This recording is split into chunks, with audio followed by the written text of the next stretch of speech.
The program that the IMF brought to Kenya in 2021 was backloaded rather than front-loaded on the fiscal. It had sub-best practice medium-term primary balance targets. It had non-adaptive monetary conditionality, and you only need to look at the streets to know that this program was highly fragile. When you look at the way the IMF itself described and motivated its program at the time, this is the absolutely key paragraph in its text of the original staff report. And as you read it, you'll see that it takes a very simple view. It says, debt is too high, the primary balance needs to be strengthened to deal with that problem, and to get the primary balance to be strong, we need to raise revenue. As you read that, notice what is not there out of Kwame's antecedents. There's nothing about growth. There's nothing about misalignment. There's nothing about land. There's nothing about stunting. So the misspecification is apparent, if you like, from the outset. It's missing a large number of the pertinent antecedents. But even if you take the IMF program under its own framing, one of the things that's most striking to us about it is there is one number that stays constant throughout the IMF program, come hell or high water. And that is that the target for the medium-term primary balance that they set should be a surplus of 1% of GDP.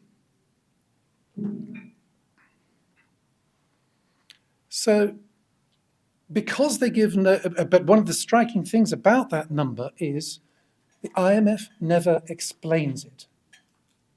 They never explain why the right number is 1 and why it's not higher than 1 or lower than 1. And because they give no explanation for that, we decided to try and reverse engineer the logic. How did they get to that number? Because they don't explain how they got to that number. So what we did was we traced the evolution of IMF advice about that number over time to see if we could see a pattern and infer what the logic was.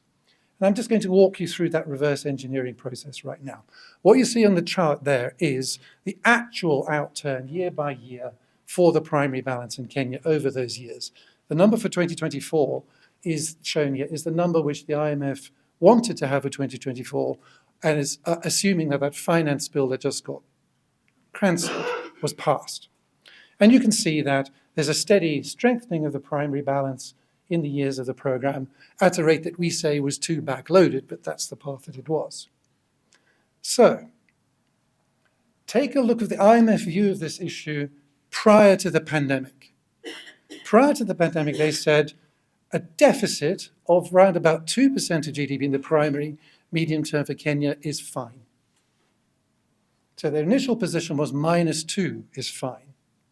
Then during the pandemic, they said, actually, no, Kenya's fine with -3. Then 6 months, no, actually, it's got to be 1. That is a change in the space of 6 months in such a court judgment of 4 percentage points of GDP. 4 percentage points of GDP is 1/4 of Kenya's primary spending. This is a gigantic change in analysis. Not explained, not justified, just. If you then track how it evolves after that, we're now into the program, they say, okay, well, maybe not quite so high, a little bit lower. A year later, yeah, okay, a little bit lower still. And then by the time they come in 2024, they say, yes, it can still be round about 1, but the whole trajectory to get there now has to be raised. You see that green line? Suddenly lifting up. Things to note about this chart right now. At no time was the IMF advocating that the primary balance should be within the best peer band. It was too low before, and it's too high now. So you might say to yourself, well, perhaps the reason for this dramatic change of view, this 4 percentage point jump, is because they were worried about public debt. So we then did the next stage of our reverse engineering. We said, well, let's see if we can trace this back to their judgments about debt. So as before, the black line shows the actual trajectory of public debt, not adjusted for the misalignment issue that Kwame drew attention to. And you can see there are the numbers as they evolved during the program. What was the IMF thinking about debt at various points in time? Same exercise. Prior to the pandemic, they thought Kenya was on a trajectory to 60-odd% of GDP, and they were happy with that. During the pandemic, they look at all the changes and say, my goodness, Kenya's heading up to nearly 80% of GDP. But remember the chart from the primary balances? At that time, they said, actually, the long-run primary deficit of Kenya can be a bigger deficit, can go up to 3. And what that tells you is that at this point in time, with debt rising to 80% of GDP, the IMF's judgment was no problem. That's fine. And suddenly, 6 months later, they say, oh, no, this is the initial program we're looking at now. The debt ratio needs to drop below 60 or not drop below 70% of GDP, and therefore we need this great hike in the primary balance target to deliver it. But if you think you've got out of this a story that says the IMF is anchoring its primary balance target in its projections for debt, take a look at the next year. This is like the first year of the program now. And they say that under that same primary balance target, the debt outlook is better by 10 percentage points of GDP.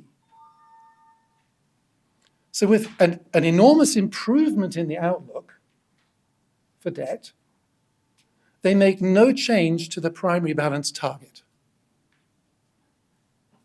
which tells you that this primary balance target is not connected to the debt outlook.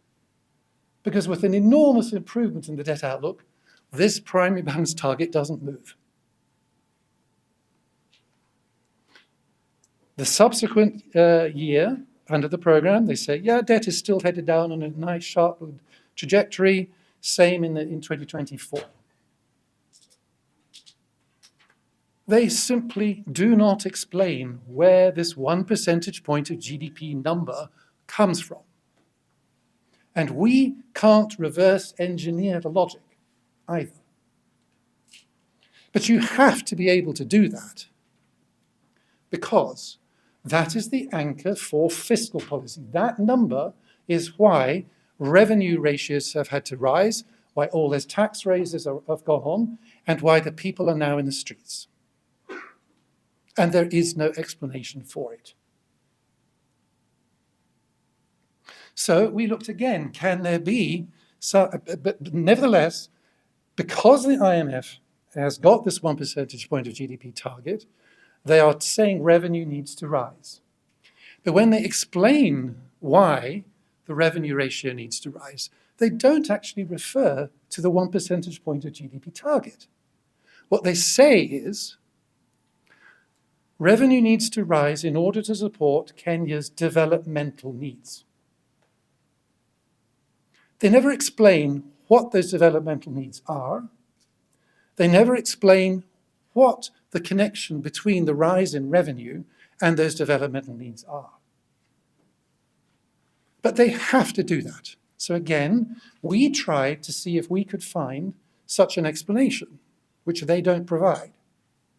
In this chart, you will see from the group of best peers that Kwame referred to, this is the countries around the world in your GDP per capita neighborhood, which have grown the fastest, the best performers.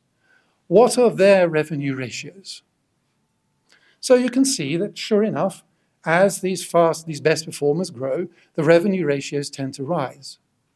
So that might suggest there is some connection between a rise in revenue and better development.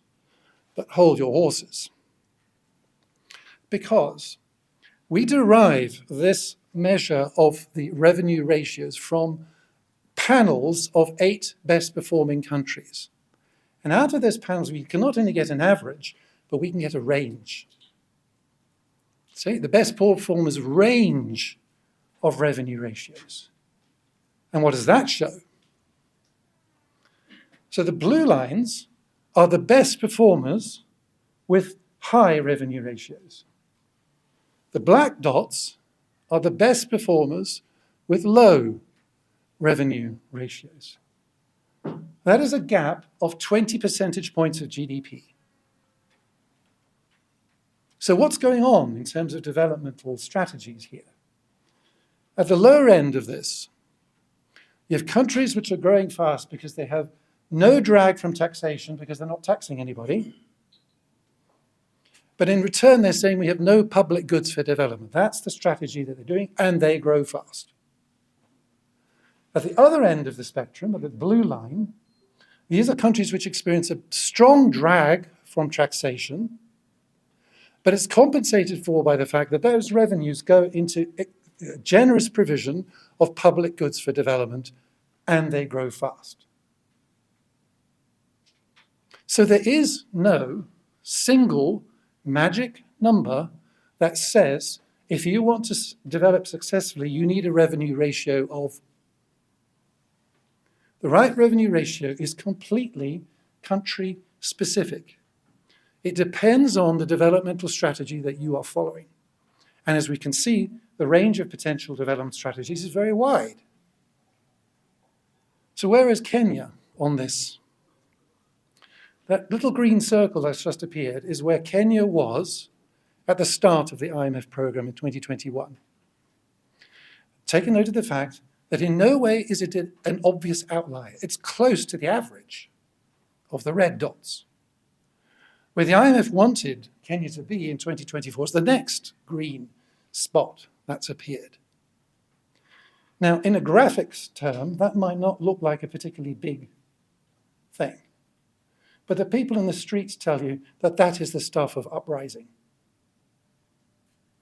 So if the IMF is going to propose an increase in the revenue ratio like that, which has such potential severe effect on the stability of a country, they better have a darn good macroeconomic reason for doing it.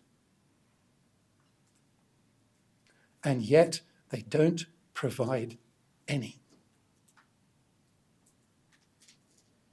So we are forced to infer from this study, this bit of our study, that in fact the reason for the revenue targets has got nothing to do with supporting Kenya's development. It's got everything to do with trying to secure a sub-best practice primary balance target. And because it's in pursuit of a sub-best practice primary target, far from being supportive of your development needs, those revenue ratio demands are antipathetic to your development needs. But the consequences of this revenue targets which the IMF has set are really quite dramatic. As you can see here, again, the same reverse engineering process. This is the actual level of revenue to GDP that's been achieved in the course of the program, and you can see that it's been rising quite sharply. Take a look again at the opinion of that issue by the IMF at various different times. Prior to the pandemic, they said that's where you should be with your revenue to GDP ratios. During the pandemic, they suddenly drop it down all the way down to, no, you can be quite low, that's fine. Comes the program, they say, no, actually it's got to be more than 3 percentage points of GDP stronger. They start revising that down a little bit during the program.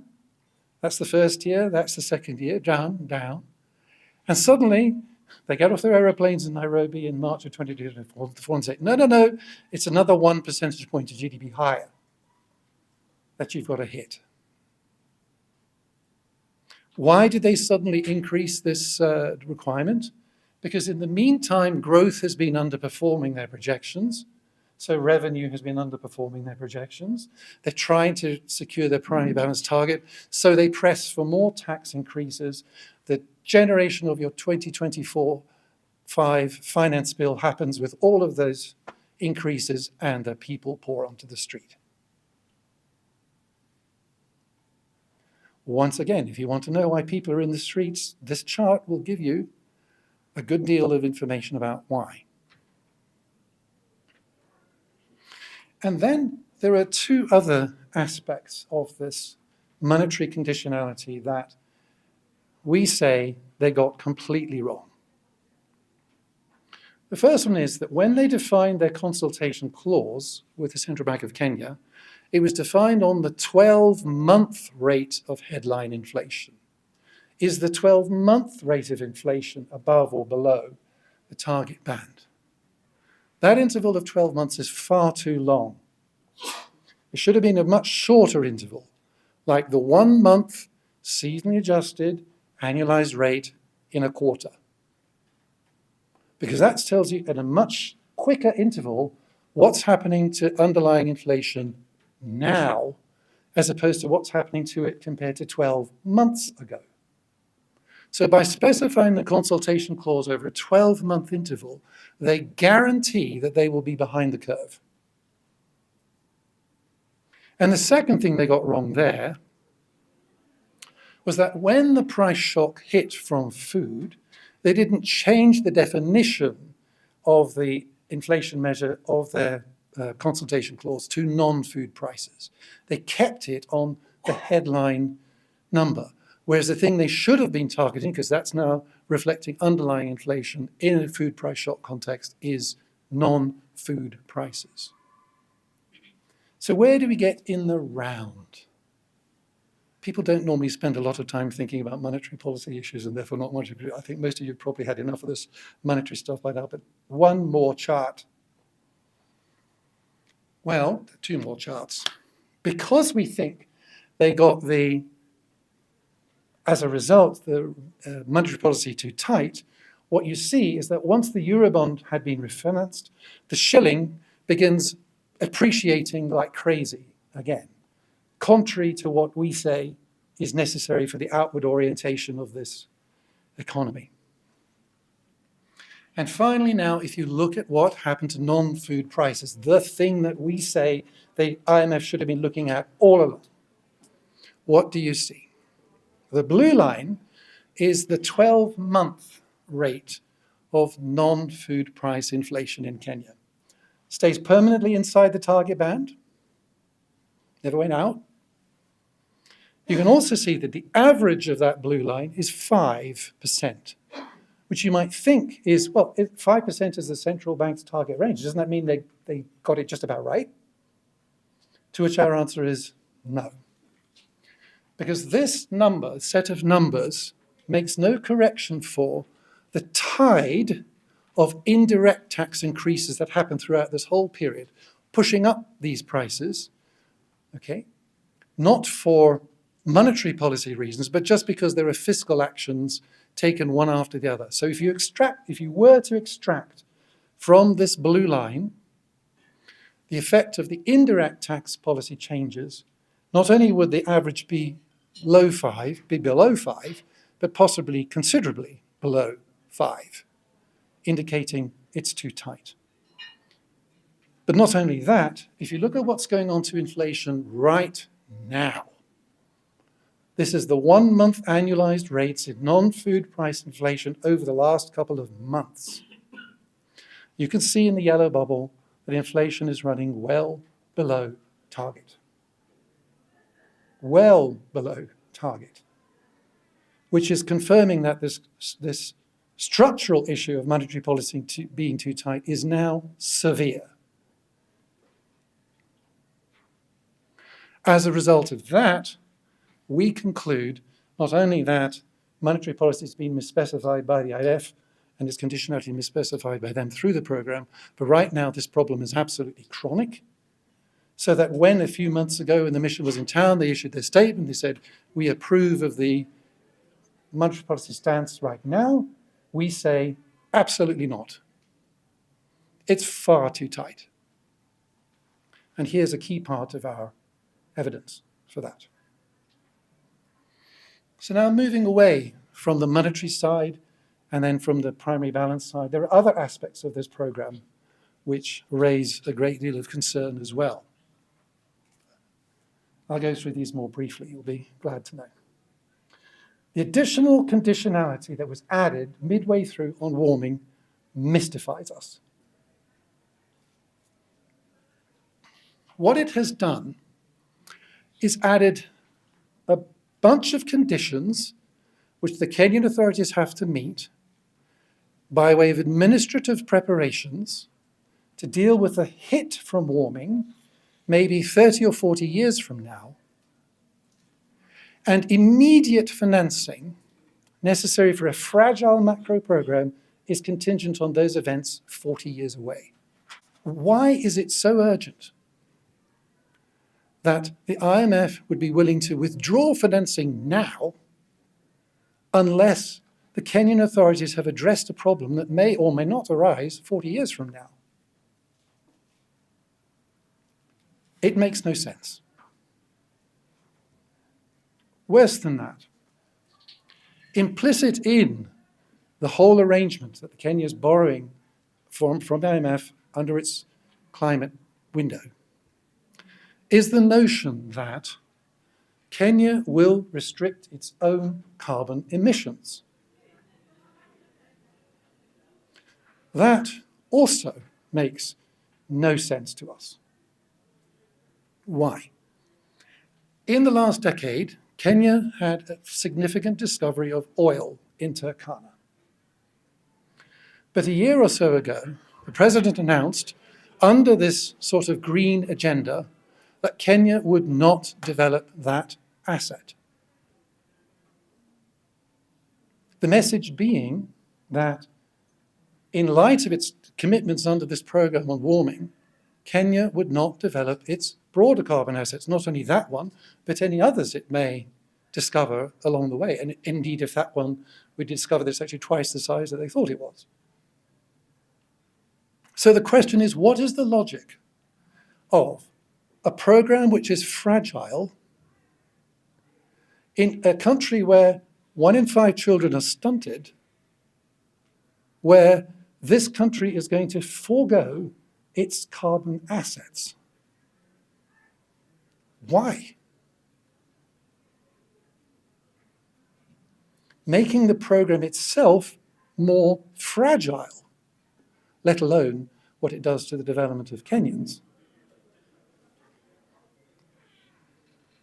And it also violates, this whole arrangement violates an absolutely core principle which should be at the heart of global warming policy, but isn't.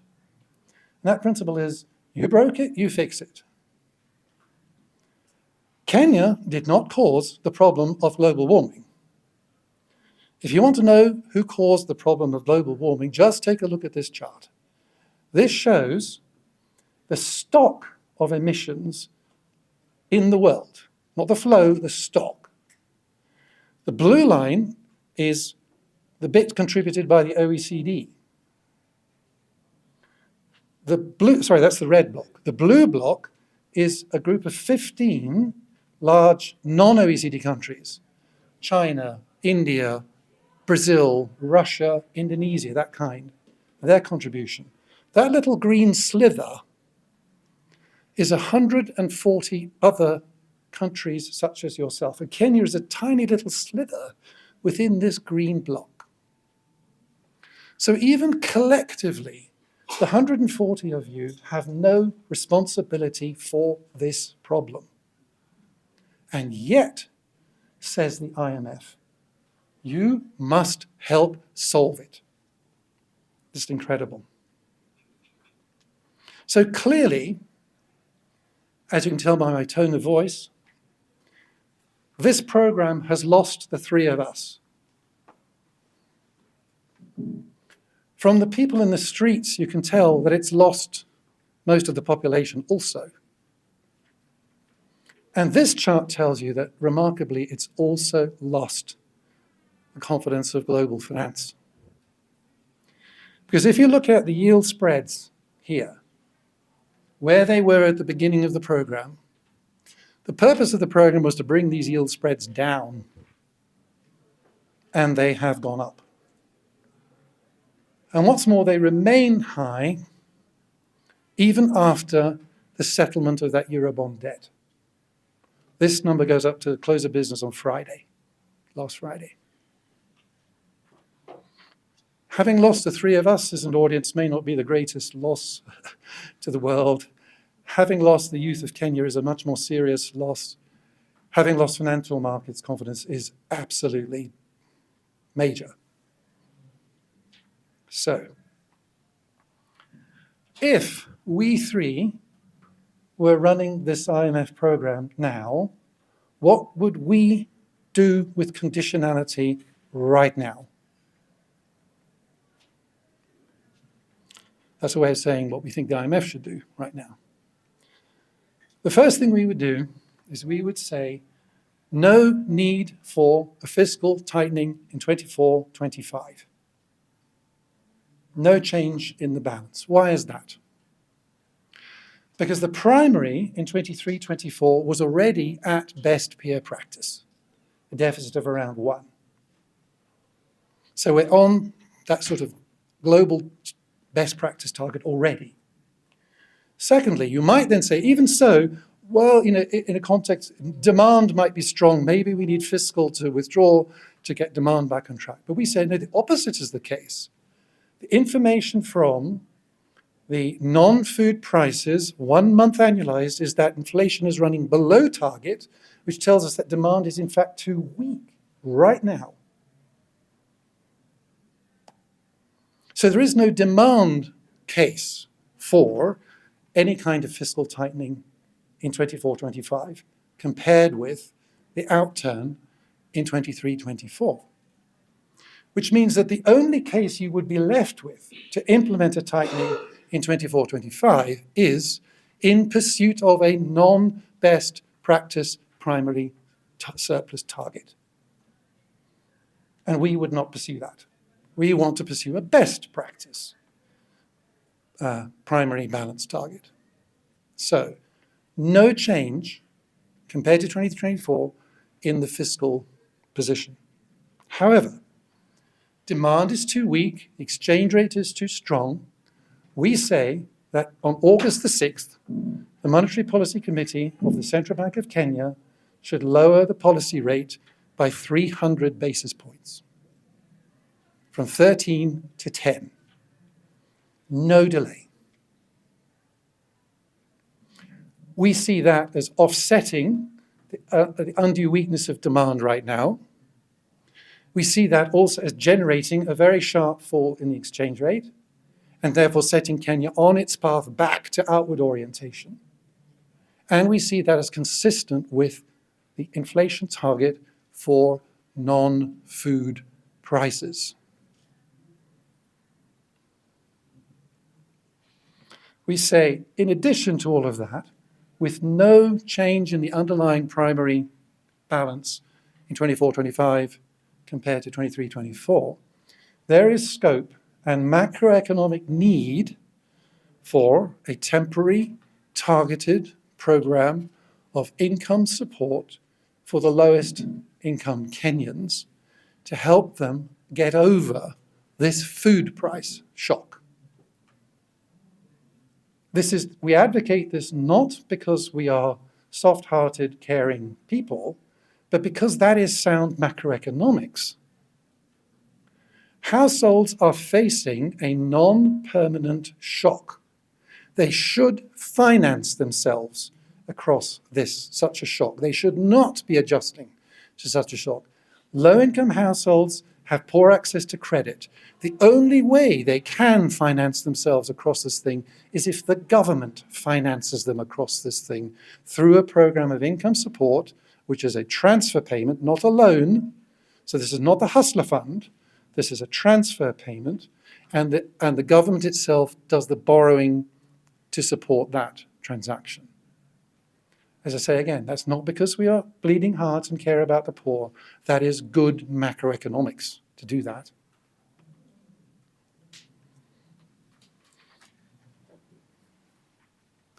However, there is still a problem with public debt, a problem which we think the headline numbers are understating. We think it's 8 percentage points of GDP higher when measured properly. So our view is, if the three items above have been implemented, and that still fails to recover the confidence of financial markets, and that still fails to calm the protests on the streets, then, as a last resort, Kenya must look at the option of debt write-offs.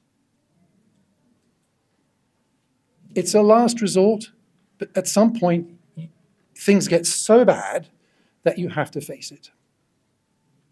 So we are calling for what we're calling a macroeconomic audit of public debt to go alongside the accounting audit of public debt that the President has announced. And the macroeconomic audit would ask the questions, what is the best way for us to deal in macroeconomic policy terms with this debt burden? Do we pursue sub-best practice policies and drive them further into sub-best practice territory to pay the debt, or do we pursue a debt write-off? That is a fundamental strategic question to be addressed, and this is the context in which we would say it should be addressed. So, Kwame has covered our view of the antecedents. I've described the issues in the program as they have arisen so far, and what we would say should be done with the conditionality right now. Maureen, what's the assessment?